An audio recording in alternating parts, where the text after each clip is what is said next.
ఏ మధ్యాహ్నం మాట్లాడడానికి అవకాశం లేదు మా. ఏదో చెప్పాలని షాప్ లోనే ఉన్నారు, బయటకి వెళ్ళదు మీరు? షాప్ లో ఎక్కడ పడుతుంటారా?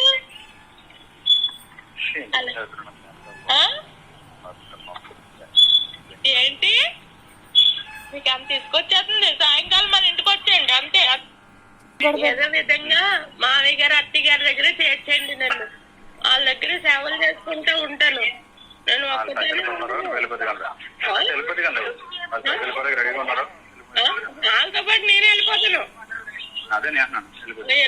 వాళ్ళ దగ్గర ఉండి వాళ్ళతోనే వెళ్ళిపోతాను. అదనా తృప్తిగా ఉంటాను. అదే. హలో, గుడ్ మార్నింగ్ అండి. ఈ రోజు బాబు గారిని తీసుకుని ఇస్తారు కదా మన ఇంటికి వచ్చండి, మన ఇంటి దగ్గర.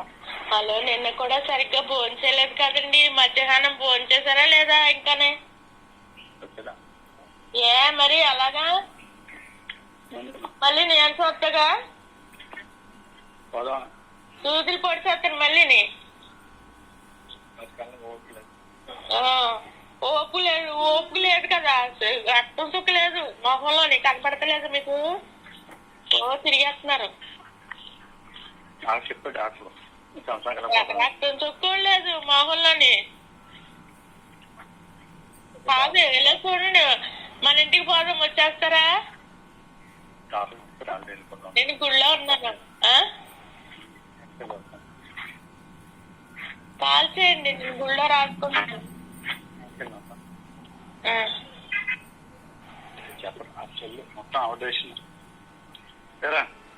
హలో, థ్యాంక్ యూ అండి.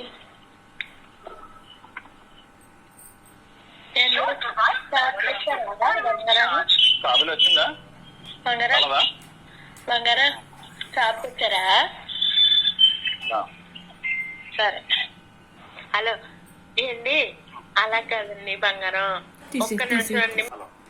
హలో, నానమ్మ అడుగుతుందండి, అర్థమానని ఒకసారి వచ్చి కల్పించండి మీరు.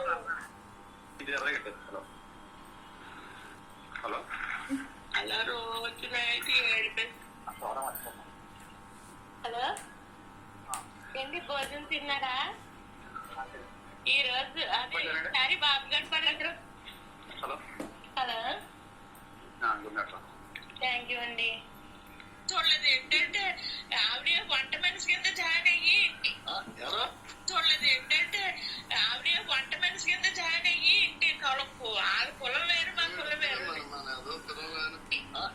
చూడలేదు ఏంటంటే ఆవిడ వంట మనిషి కింద జాయిన్ అయ్యి ఇంటి కొలకు వాళ్ళ కులం వేరు, మా కులం వేరు. బాగా చెప్పారు. మన బంగారం మంచిదైతే ఏదో వాళ్ళు మనం ఎందుకంటామని ఈడు భయపడిపోతున్నాడో మరి ఏం చేస్తున్నాడో అర్థం అవట్లేదండి. మొత్తం మీద ఈ మనిషి వెళ్ళిపోయి అందులో దూరిపోయాడు. పనోళ్ళకి కూడా, కొట్లో ఉన్న పనోళ్ళకి కూడా భయపడుతున్నాడండి సార్. కొట్లో ఉన్న పనోళ్ళకి భయపడుతున్నాడు. 400 రూపాయలు తీసుకునే పనోళ్ళు 5 ఉన్నారు, ఆ 5గురికి కూడా భయపడుతున్నాడు. మరి ఏంటండి, కట్టుకున్న భార్యని కన్న పెట్టలే. తప్పకుండానే మీరు రావాలి, అలాగే నాకు హెల్ప్ చేసి అతనితో మాట్లాడి పర్సనల్ గానే.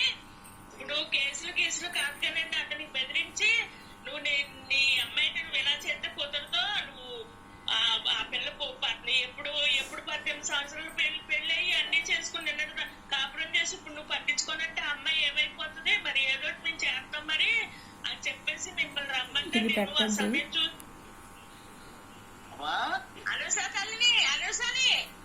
చెప్పరా ఎలా ఉన్నా? రాత్ర పవన్ కళ్యాణ్ మీరు కలిసి కూర్చుని ఫోన్ చేస్తున్నట్టు కల వచ్చింది.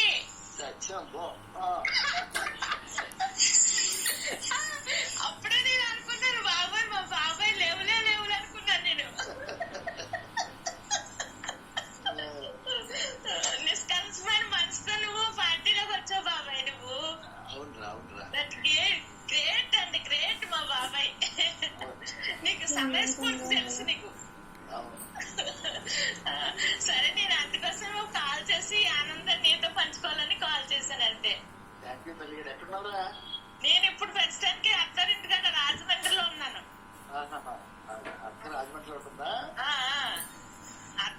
అత్తయ్య